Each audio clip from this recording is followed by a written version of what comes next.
Hello students, polytechnic Libre learning में आप सभी का स्वागत है।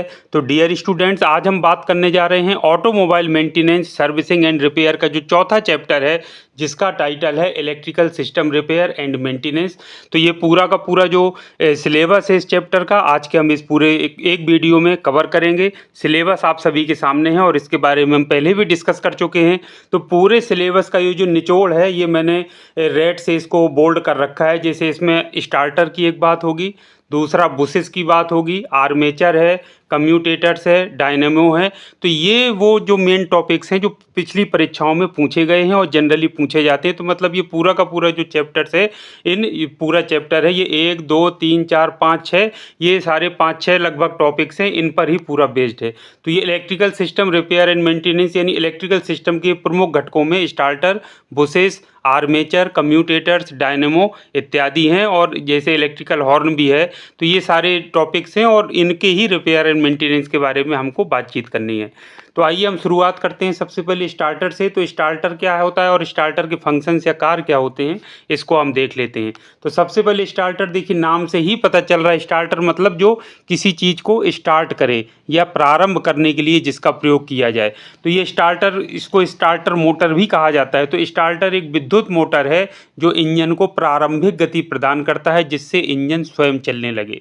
तो वो कहलाता है स्टार्टर। नाम में ही इसके अर्थ छुपा है। स्टार्टर मतलब जो प्रारंभ करने वाला, किसी चीज़ को स्टार्ट करने वाला, जो किसी चीज़ को स्टार्ट कर दे। तो इंजन को स्टार्ट करने के लिए स्टार्टर की ज़रूरत पड़ती है। तो स्टार्टर को और क्या कहते हैं, स्टार्टर मोटर। तो यानी ये क्या है, एक विद्युत मोटर है जो इंजन को प्रारंभिक गति प्रदान करता है, जिससे इंजन स्वयं चलने लगे। यह वाहन की विद्युत प्रणाली का एक महत्वपूर्ण हिस्सा होता है और इंजन को शुरू करने के लिए आवश्यक जो प्रारंभिक घुमाव होता है वो प्रदान करता है। तो ये जो प्रकार की यदि हम बात करें तो सामान्यतः दो प्रकार के स्टार्टर होते हैं। एक तो होते हैं मैनुअल स्टार्टर और दूसरे होते हैं ऑटोमेटिक स्टार्टर। तो जो आधुनिक वाहनों में अधिकतर ऑटोमेटिक स्टार्टर का ही उपयोग किया जाता है। आजकल जो भी स्टार्टर आ रहे हैं वो कौन से आ रहे हैं, ऑटोमेटिक। अब ये चित्र है जो आप देख पा रहे हैं स्टार्टर का, तो ये स्टार्टर मोटर है, ये जो नीचे लगी हुई है। तो ये जो स्टार्टर मोटर है, ये अगर आप देख पा रहे हैं, ये लार्ज सिलेंडर, जो बड़ा देख पा रहे हैं, ये स्टार्टर मोटर है। ऊपर जो लगा है, ये छोटा सा जो आप देख पा रहे हैं सिलेंडर, ये क्या है, ये कहलाता है स्टार्टर सोलेनाइड। तो विच ये क्या करता है, पावर को, जो स्टार्टर मोटर होती है उसकी पावर को कंट्रोल या नियंत्रित करता है। तो इस तरीके से ये आप चित्र से आप देख सकते हैं कि इस तरीके का स्टार्टर होता है। अब स्टार्टर के कार्य क्या होते हैं, यानी फंक्शंस ऑफ स्टार्टर, इंजन को प्रारंभिक गति प्रदान करना, जैसा कि हमने ऊपर देखा। दूसरा होता है फ्लाई व्हील को घुमाना, यानी रोटेटिंग द फ्लाई व्हील। तीसरा होता है विद्युत सर्किट को बंद करना, तो डिसएंगेजिंग द इलेक्ट्रिकल सर्किट। तो इस तरीके से तीन ये इसके प्रमुख कार्य हैं। इसको अगर आप डिटेल में लिखना चाहें तो वो भी कर सकते हैं। तो ये इंजन को प्रारंभिक गति प्रदान करना मतलब स्टार्टर इंजन को प्रारंभिक गति देने के लिए बैटरी से विद्युत ऊर्जा का उपयोग करता है। इससे इंजन के सिलेंडर में दहन प्रक्रिया शुरू होती है और फिर इंजन खुद ही चलने लगता है और अपना काम शुरू कर देता है। दूसरा होता है फ्लाई व्हील को घुमाना, यानी rotating the fly wheel. Starter motor fly wheel को घुमाता है, जो क्रैंकशाफ्ट को घुमाने में मदद करता है और इंजन को शुरू करने के लिए आवश्यक प्रारंभिक बल प्रदान करता है। तीसरा होता है विद्युत सर्किट को बंद करना, यानी डिसएंगेजिंग द इलेक्ट्रिकल सर्किट। इंजन के प्रारंभ होने के बाद स्टार्टर मोटर विद्युत सर्किट को बंद कर देता है ताकि बैटरी की ऊर्जा को बचाया जा सके और स्टार्टर मोटर को क्षति से बचाया जा सके। तो इस तरीके से तीन प्रमुख कार्य होते हैं। अब स्टार्टर की समस्याएं, निदान और समाधान, यानी स्टार्टर ट्रबल, उनकी ट्रबल शूटिंग एंड सजेस्टिंग जो रेमेडीज़ हैं क्या होती हैं, यानी कौन कौन सी समस्याएं हो सकती हैं और उनका निदान और समाधान क्या है, यानी ट्रबल शूटिंग और जो रेमेडीज़ हैं उसके बारे में हम बात करना है। तो स्टार्टर मोटर की सामान्य समस्याओं में बैटरी की समस्या हो सकती है, खराब कनेक्शन हो सकता है, या दोषपूर्ण सोलेनॉइड जो कि ऊपर लगा हुआ था छोटा सा उसके ऊपर, उसमें इसमें प्रॉब्लम जनरली हो सकती है। तो स्टार्टर मोटर में कौन कौन सी सामान्य समस्याएं हो सकती हैं, बैटरी की समस्या, खराब कनेक्शन या कनेक्शन खराब हो या लूज़ हो, या दोषपूर्ण सोलेनॉइड, ये प्रॉब्लम्स हो सकती हैं। तो इन समस्याओं के निदान के लिए बैटरी वोल्टेज की जांच करें, कनेक्शन की जांच करें और सोलेनॉइड टेस्टिंग शामिल है, सोलेनॉइड की जांच कर लें कि ठीक है कि नहीं है। तो समाधान बैटरी को चार्ज करना या बदलना, कनेक्शन को ठीक से जोड़ना और सोलेनॉइड को बदलना या मरम्मत करना, ये इसका समाधान है जो निष्कर्ष के रूप में निकल करके आता है। अब बात आते हैं इंजन से स्टार्टर को हटाना, यानी स्टार्टर को इंजन से किस तरीके से रिमूव करना चाहिए या हटाना चाहिए। तो इंजन से स्टार्टर मोटर को हटाने के लिए सबसे पहले बैटरी का नेगेटिव टर्मिनल डिस्कनेक्ट करना चाहिए, फिर स्टार्टर मोटर को पकड़ने वाले बोल्टों को खोलकर उसे इंजन से बाहर करना चाहिए। तो सावधानियां क्या हैं, सभी कनेक्शन और वायरिंग को सावधानीपूर्वक डिस्कनेक्ट करें और ध्यान दें कि किसी भी हिस्से को नुकसान ना पहुंचे।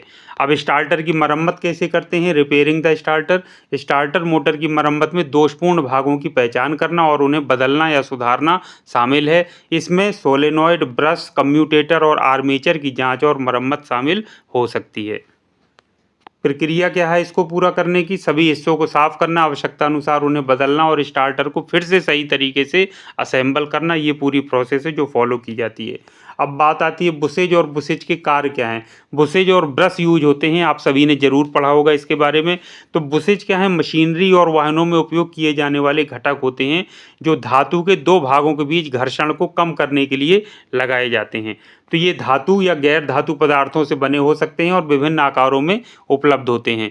बुशेज विभिन्न प्रकार के होते हैं जैसे कि स्लीव बुश, फ्लैंज बुश और थ्रस्ट बुश। उद्देश्य इनका क्या होता है, बुशेज का मुख्य उद्देश्य घर्षण और घिसाव को कम करना, शोर को कम करना और पार्ट्स की कार्य क्षमता और जीवन काल को बढ़ाना है। तो ये बुशेज होते हैं जो कि मोटर वगैरह में इस्तेमाल किए जाते हैं, और ब्रश भी होते हैं जो यूज किए जाते हैं। तो ब्रश और बुश शब्द ये बार बार आपके सामने में आएगा।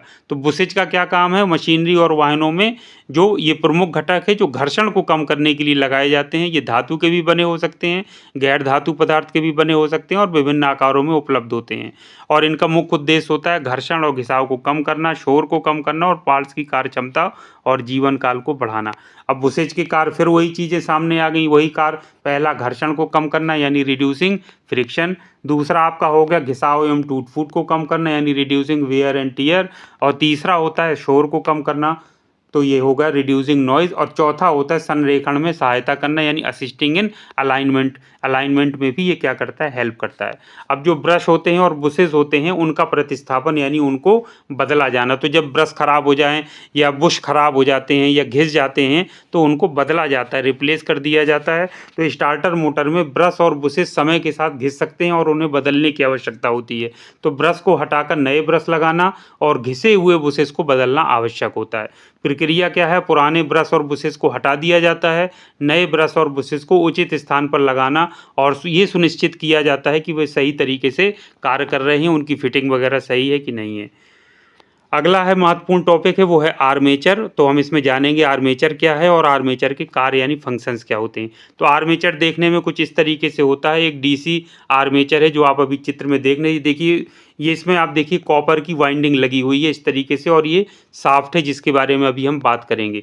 तो आर्मेचर एक महत्वपूर्ण घटक है जो विद्युत मोटरों और जनरेटरों में पाया जाता है। जितनी भी विद्युत मोटर आपको मिलेंगी या जनरेटर मिलेगा उसमें आर्मेचर जरूर आपको मिलेगा।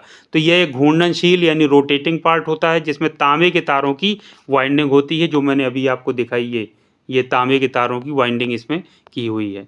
आर्मेचर चुंबकीय क्षेत्र के साथ विद्युत प्रवाह को संचारित करता है जिससे यांत्रिक ऊर्जा उत्पन्न होती है। तो आर्मेचर में एक धातु कोर होता है जिस पर तांबे की वाइंडिंग्स लिपटी होती है, यह एक शाफ्ट पर लगा होता है और कम्यूटेटर के साथ जुड़ा होता है। तो आपने देखा एक आर्मेचर में एक धातु कोर होता है और उस पर तांबे की वाइंडिंग लिपटी हुई है और एक शाफ्ट लगी है और जो कि कम्यूटेटर के साथ जुड़ा होता है। आर्मेचर के कार्य क्या हैं, विद्युत ऊर्जा को यांत्रिक ऊर्जा में परिवर्तित करना यानी converting electrical energy into mechanical energy. दूसरा होता है चुंबकीय क्षेत्र उत्पन्न करना यानी जनरेटिंग मैग्नेटिक फील्ड। तीसरा होता है विद्युत मोटर में टॉर्क उत्पन्न करना यानी producing torque in electric motor. और ये चौथा होता है आपका विद्युत जनरेटर में विद्युत धारा उत्पन्न करना यानी generating electric current in generator. तो ये जनरेटर में आर्मेचर यांत्रिक ऊर्जा को विद्युत ऊर्जा में परिवर्तित करता है। जब आर्मेचर घूर्णन करता है तो इसके वाइंडिंग्स में विद्युत धारा उत्पन्न होती है। तो इस प्रकार से ये चार प्रमुख कार्य फंक्शंस हैं आर्मेचर के। तो ये ध्यान रखना है, पहला विद्युत ऊर्जा को यांत्रिक ऊर्जा में परिवर्तित करना। तो ये कार्य किसमें किया जाता है, विद्युत मोटरों में आर्मेचर विद्युत ऊर्जा को यांत्रिक ऊर्जा में परिवर्तित करता है जिससे मोटर को घूर्णन शक्ति मिलती है। दूसरा है चुंबकीय क्षेत्र उत्पन्न करना, तो आर्मेचर चुंबकीय क्षेत्र उत्पन्न करता है जो विद्युत मोटर या जनरेटर के कार्य में सहायक होता है। यह चुंबकीय क्षेत्र आर्मेचर वाइंडिंग्स के माध्यम से विद्युत प्रवाह से उत्पन्न होता है। तीसरा होता है विद्युत मोटर में टॉर्क उत्पन्न करना, तो ये क्या करता है, आर्मेचर विद्युत मोटर में टॉर्क उत्पन्न करता है जो मोटर के रोटेशन को संभव बनाता है। टॉर्क आर्मेचर में प्रवाहित विद्युत धारा और चुंबकीय क्षेत्र के बीच की अंतःक्रिया से उत्पन्न होता है। और चौथा है विद्युत जनरेटर में यदि ये लगा होता है तो विद्युत धारा उत्पन्न करता है, generating electric current in generator. तो जनरेटर में आर्मेचर यांत्रिक ऊर्जा को विद्युत ऊर्जा में परिवर्तित करता है। जब आर्मेचर घूर्णन करता है तो इसके वाइंडिंग्स में विद्युत धारा उत्पन्न होती है। यानी अलग अलग जहाँ जैसा यदि जनरेटर में यूज हुआ है तो क्या करेगा, विद्युत धारा उत्पन्न करेगा, मैकेनिकल एनर्जी को किसमें कन्वर्ट करेगा, इलेक्ट्रिकल एनर्जी में। और यदि आपका मोटर में यूज हुआ है तो वो इलेक्ट्रिकल एनर्जी को मैकेनिकल एनर्जी में कन्वर्ट करेगा, जो कि आपने पहले पॉइंट पर ये देखा, विद्युत ऊर्जा को यांत्रिक ऊर्जा में परिवर्तित करना, यानी converting electrical energy to mechanical energy. आगे बढ़ते हैं। आर्मेचर की शॉर्ट सर्किट के लिए जांच, यानी checking of armature for short circuit. तो इसको आर्मेचर की शॉर्ट के लिए जांच के लिए निम्नलिखित पॉइंट से ध्यान देना है। आर्मेचर की शॉर्ट सर्किट की जांच करने के लिए मेगा ओम मीटर का उपयोग किया जाता है। आर्मेचर के कॉइल्स के बीच निरंतरता की जांच की जाती है। यदि कोई शॉर्ट सर्किट पाया जाता है तो आर्मेचर को बदलने की आवश्यकता होती है। प्रक्रिया क्या है, आर्मेचर को मेगा ओम मीटर से जोड़कर प्रत्येक कॉइल की जांच करना, और अगर कोई चीज़ पकड़ में आती है तो फिर उसको चेंज कर दिया जाता है। अगला है बड़ा महत्वपूर्ण कम्यूटेटर और कम्यूटेटर की सफाई। तो कम्यूटेटर पहले समझ लेते हैं कि होता क्या है। ये एक चित्र आपके सामने दिया हुआ है, इसमें जो एप है वो कहलाता है कम्यूटेटर। ये देखिए, इसमें A B C D E F सब दिए, तो ये जो ए है ये कहलाता है कम्यूटेटर। तो ये कम्यूटेटर होता क्या है, आइए इसको जरा हम समझ लेते हैं। कम्यूटेटर एक महत्वपूर्ण घटक है जो विद्युत मोटरों में आर्मेचर वाइंडिंग्स को विद्युत संपर्क प्रदान करता है। अभी आपने देखिए ऊपर आपने आर्मेचर पढ़ा, आर्मेचर में वाइंडिंग थी, उसमें कॉपर की या तांबे की वाइंडिंग की हुई थी। तो फिर देखिए कम्यूटेटर एक महत्वपूर्ण घटक है जो विद्युत मोटरों में आर्मेचर वाइंडिंग्स को विद्युत संपर्क प्रदान करता है। तो यह आर्मेचर शाफ्ट पर लगे हुए तांबे के खंडों से बना होता है और ब्रश के माध्यम से विद्युत प्रवाहित करता है। तो कॉन्सेप्ट बिल्कुल क्लियर है। ऊपर वाला जो आर्मेचर का आपने चित्र देखा था उसी से उसकी जो शाफ्ट है, जो वाइंडिंग है कॉपर की, उसी से आप समझिए कि कम्यूटेटर एक महत्वपूर्ण घटक है जो विद्युत मोटरों में आर्मेचर वाइंडिंग को विद्युत संपर्क प्रदान करता है। यह आर्मेचर शाफ्ट पर लगे हुए तांबे के खंडों से बना होता है और ब्रश के माध्यम से विद्युत प्रवाहित करता है। नेक्स्ट है इसका जो कार्य, अगर हम फंक्शन की बात करें तो यह सुनिश्चित करता है कि विद्युत प्रवाह सही दिशा में प्रवाह हो और जिससे मोटर सुचारू रूप से चल सके। अब कम्यूटेटर की सफाई, क्लीनिंग ऑफ कम्यूटेटर्स, इसमें कम्यूटेटर की सफाई उसकी कार्यक्षमता बनाए रखने के लिए आवश्यक है। सफाई में एक मुलायम ब्रश और हल्के सॉल्वेंट का उपयोग किया जाता है ताकि तांबे के खंडों पर जमी गंदगी, तेल और धूल को हटाया जा सके। प्रोसेस, इसकी प्रक्रिया यही है। ब्रश और सॉल्वेंट को साफ करने के बाद मुलायम कपड़े से पोंछा जाता है और सुनिश्चित किया जाता है कि कोई अवशिष्ट पदार्थ ना हो। आवश्यक होने पर सतह को चिकना करने के लिए हल्की सैंड पेपर का भी उपयोग किया जा सकता है। लाभ क्या है, नियमित सफाई से ब्रश और कम्यूटेटर के बीच अच्छा संपर्क बना रहता है जिससे मोटर का प्रदर्शन और जीवन काल बढ़ता है। अगला है स्टार्टर ड्राइव। स्टार्टर तो हमने पढ़ लिया था, लेकिन वो स्टार्टर मोटर जो होती है उसको ड्राइव करने के लिए यानी चलाने की भी तो ज़रूरत पड़ती है। तो इसको चलाने के लिए जो सिस्टम प्रयोग किया जाता है उसी को कहते हैं स्टार्टर ड्राइव। तो स्टार्टर ड्राइव एक महत्वपूर्ण घटक है जो इंजन को प्रारंभ करने की प्रक्रिया में स्टार्टर मोटर को इंजन के फ्लाई व्हील से जोड़ता है। सीधी सिंपल सी बात है, स्टार्टर हमने पढ़ लिया ऊपर, तो स्टार्टर ड्राइव क्या होता है, उसको यानी स्टार्टर मोटर को ड्राइव करने के लिए जो सिस्टम यूज किया जाता है उसको कहते हैं स्टार्टर ड्राइव। तो स्टार्टर ड्राइव एक महत्वपूर्ण घटक है जो इंजन को प्रारंभ करने की प्रक्रिया में स्टार्टर मोटर को किससे जोड़ता है, इंजन के फ्लाई व्हील से जोड़ता है। यह स्टार्टर मोटर द्वारा उत्पन्न घूर्णन गति को फ्लाई व्हील तक पहुंचाता है जिससे इंजन प्रारंभ होता है। तो ये स्टार्टर ड्राइव में गियर्स, क्लच और सोलेनॉइड शामिल होते हैं जो समन्वित तरीके से काम करते हैं। यह स्टार्टर मोटर को इंजन के साथ जोड़ने और प्रारंभिक गति प्रदान करने के बाद उसे डिस्कनेक्ट करने की अनुमति देता है।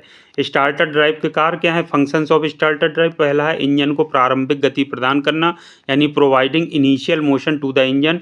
स्टार्टर ड्राइव स्टार्टर मोटर से घूर्णन शक्ति को फ्लाई व्हील तक पहुंचाता है जिससे इंजन को प्रारंभिक गति मिलती है और वह प्रारंभ होता है। दूसरा होता है स्टार्टर मोटर को इंजन से जोड़ना और अलग करना, यानी engaging and disengaging the starter motor with the engine, यानी स्टार्टर ड्राइव इंजन को प्रारंभ करते समय स्टार्टर मोटर को फ्लाई व्हील से जोड़ता है और इंजन के प्रारंभ होने के बाद उसे क्या करता है, अलग कर देता है। यह स्टार्टर मोटर की सुरक्षा सुनिश्चित करता है। तीसरा है अत्यधिक घिसाव एवं टूट-फूट से बचाव, preventing excessive wear and tear. तो स्टार्टर ड्राइव में मौजूद क्लच और गियर अत्यधिक घिसाव और क्षति से बचाते हैं, जिससे स्टार्टर सिस्टम की कार्यक्षमता और जीवन काल बढ़ता है। चौथा है आपका शांत और कुशल संचालन, यानी ensure quiet and efficient operation. तो स्टार्टर ड्राइव का डिजाइन और संचालन इंजन के प्रारंभ के दौरान शोर को कम करता है और पूरी प्रक्रिया को कुशल और प्रभावी बनाता है। तो इस तरीके से ये 4 जो महत्वपूर्ण पॉइंट्स हैं जो आपको याद रखना है स्टार्टर ड्राइव के फंक्शंस या कार्य के लिए। तो स्टार्टर ड्राइव के कार्य फंक्शंस कौन कौन से? इंजन को प्रारंभिक गति प्रदान करना, स्टार्टर मोटर को इंजन से जोड़ना और अलग करना, इसके बाद तीसरा है अत्यधिक घिसाव एवं टूट-फूट से बचाव करना, चौथा है शांत और कुशल संचालन। अब बात आती है स्टार्टर ड्राइव की जांच और मरम्मत की, यानी checking, repairing and starter drive. तो विवरण यदि इसकी बात करें तो स्टार्टर ड्राइव की जांच में गियर, स्प्रिंग्स और अन्य चलने वाले भागों की स्थिति की जांच की जाती है। अगर कोई भी भाग घिसा या क्षतिग्रस्त पाया जाता है तो उसे बदला जाता है। तो प्रक्रिया क्या है? सभी भागों की विस्तृत जांच करना और आवश्यकता अनुसार या तो मरम्मत कर लीजिए यदि मरम्मत करने लायक हैं, यदि रिपेयर करने लायक नहीं है तो उसको प्रतिस्थापित किया जाता है, या कहने का मतलब उसको बदल दिया जाता है, यानी उसकी जगह नया पार्ट लगा दिया जाता है। स्टार्टर की पुनः असेंबली और परीक्षण, reassembly and testing of starter. तो सभी मरम्मत और सफाई प्रक्रियाओं के बाद स्टार्टर को पुनः असेंबल किया जाता है, मतलब उसको फिर से जोड़ा जाता है सभी पार्ट्स को, और सभी भागों को सही क्रम में जोड़कर सुनिश्चित किया जाता है कि वे सही तरीके से फिट हो रहे हैं। प्रक्रिया वही है, पुनः असेंबली के बाद स्टार्टर का परीक्षण किया जाता है ताकि ये सुनिश्चित किया जा सके कि वह सही तरीके से काम कर रहा है। तो जब हम असेंबली कर लेते हैं तो उसके बाद चला करके देखते हैं कि वो ठीक से काम कर रहा है या नहीं।